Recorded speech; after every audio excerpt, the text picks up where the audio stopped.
chamamos isso de justiça. Pois bem, filosofia do direito é fazer esse tipo de questão que acaba terminando nesse tipo de consequência. Às vezes uma alteração do próprio direito. Mas a filosofia do direito é uma forma de fazer questionamentos que não tem necessariamente esse endereço. Se ninguém pergunta, filosoficamente, sobre o que é a justiça para resolver os nossos problemas quando a lei não os resolve.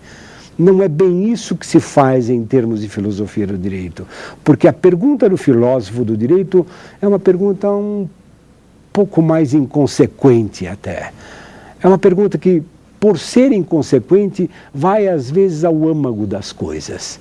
Ou seja, não é perguntar, não, por que não a justiça, quando a lei não favorece e nem soluciona razoavelmente, mas é perguntar por que justiça?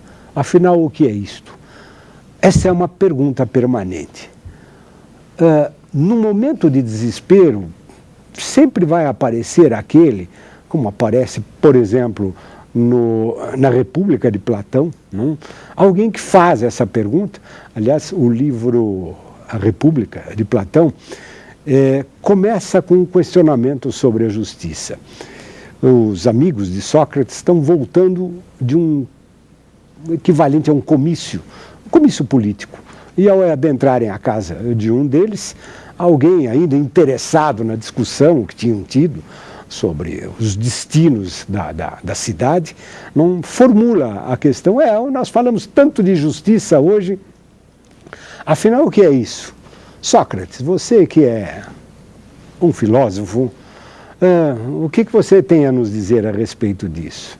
O Sócrates fica quieto e logo aparece Trasímaco, que era um sofista, e fala assim, mas isso não causa problema. É muito simples dizer o que é justiça. Justiça é simplesmente aquilo que interessa ao mais forte. Isso é justiça. E não me venham com histórias, porque qualquer outra alternativa dificilmente nos vai levar a qualquer outro ponto ou vai nos levar a alguma saída para os problemas que nós discutimos hoje nesse comício do qual estamos chegando. É impossível nós sermos úteis nas nossas respostas, pragmáticos nos nossos objetivos, procurando qualquer outra coisa, senão aquilo que a vida nos apresenta. Justiça? Justiça é aquilo que interessa ao mais forte. Nós poderíamos entender hoje esse mais forte de muitos modos. Justiça é aquilo que interessa ao político dominante, justiça é aquilo que interessa a quem está no poder, justiça é aquilo que interessa àquele que domina o mercado, justiça é aquilo que favorece àquele que detém o poder de mercado, justiça é aquilo que interessa ao trabalhador, mas na verdade justiça é aquilo que interessa ao sindicato, porque é este que domina, porque é aquele que comanda, porque, enfim, afinal do que é que nós estamos falando? Sócrates, calado no seu canto, começa, no entanto, a fazer perguntas. E faz perguntas. E faz perguntas. Leva Trasímaco ao desespero. E Trasímaco, ao final do quarto capítulo do livro, sai desesperado da sala e fala assim, eu não discuto mais com esse homem. E daí Sócrates começa a discorrer sobre a República, sobre a Politeia, sobre a cidade, sobre as relações humanas, sobre como é que nós nos comportamos ao nos relacionar, como é possível construir a convivência. E o tema central de toda essa discussão é o que é a justiça. Essa é, por excelência, no livro de Platão e em muitas situações, uma questão fundamental para quem está interessado em direito, em legislação, em tomada de decisão, em poder judiciário. Nós estamos sempre às voltas com este tema. E o que é a justiça? Essa é uma interrogação, talvez, profundamente humana.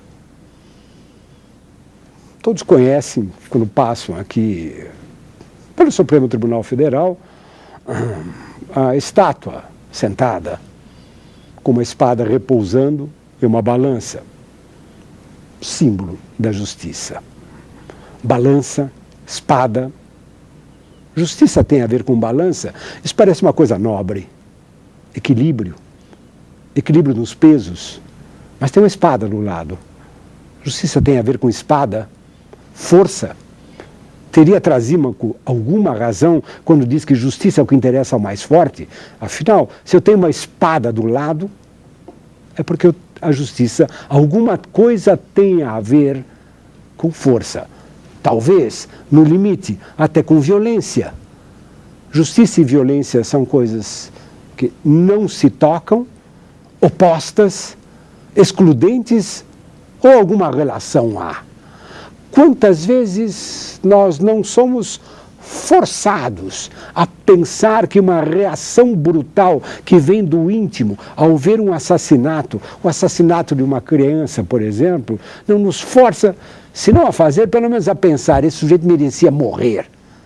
Assim, quase que com um espírito de vingança, a ideia de uma retribuição violenta nos faz pensar em justiça. Mas é isso, justiça?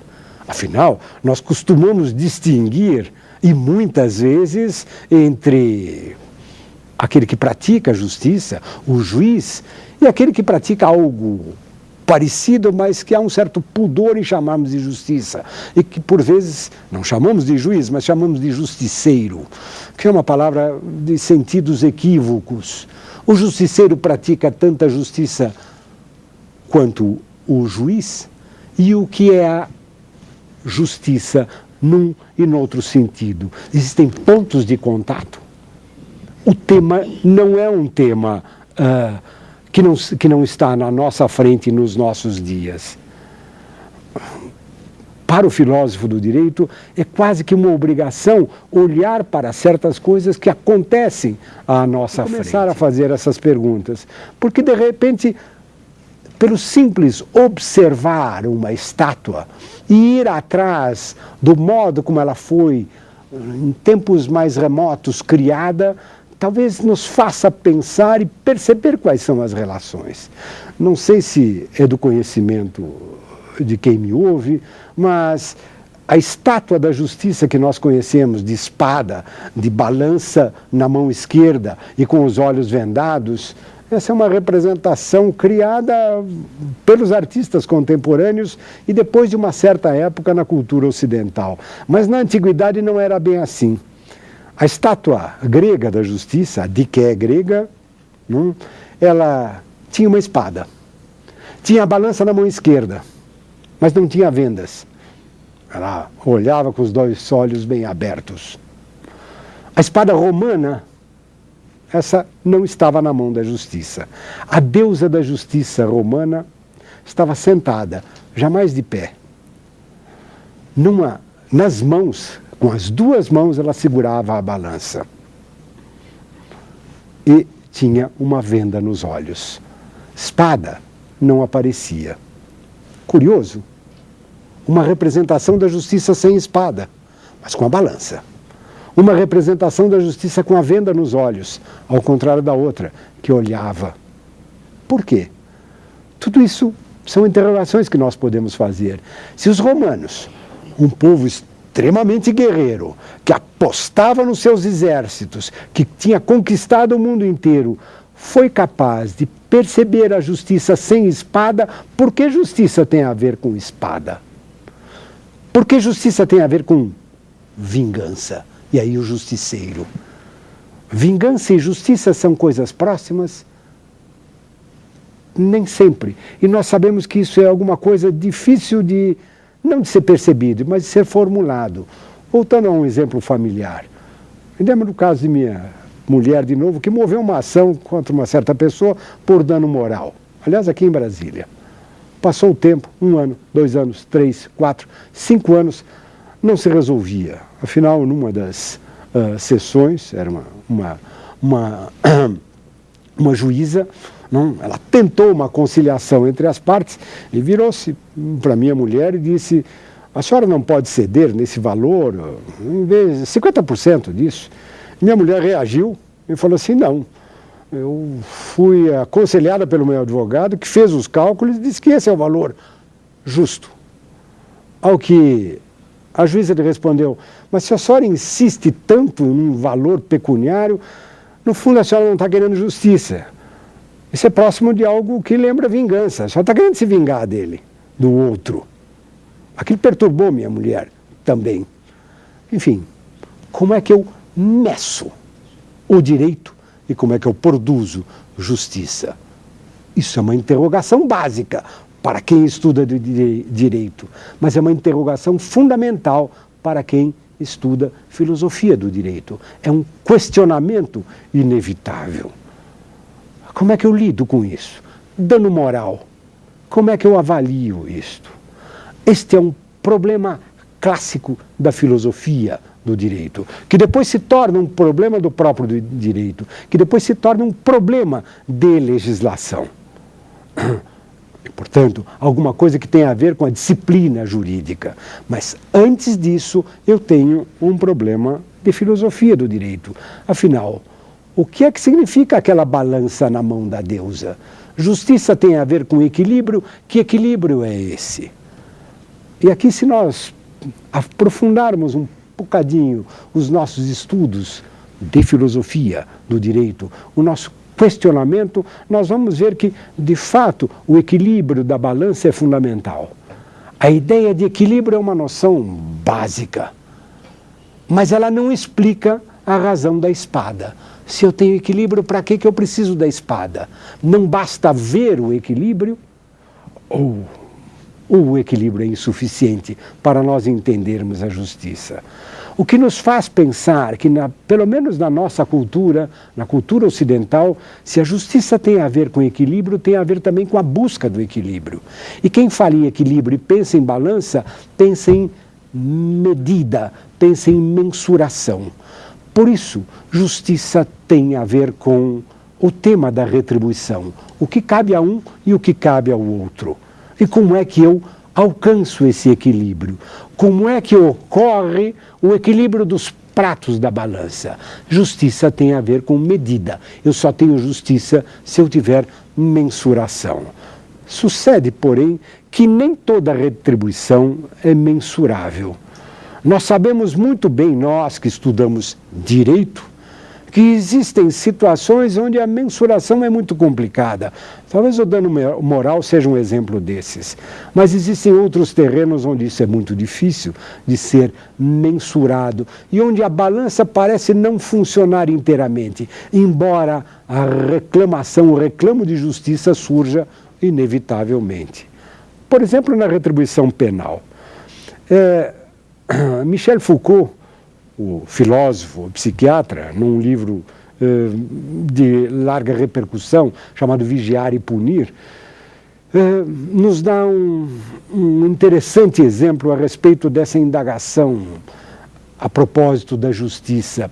Ele diz que ainda no século XVIII, ele cita lá trabalhos de autores, juristas ou legistas, como se dizia na época, que tentavam mensurar as penas penais da época, ainda existentes na época, os chamados suplícios.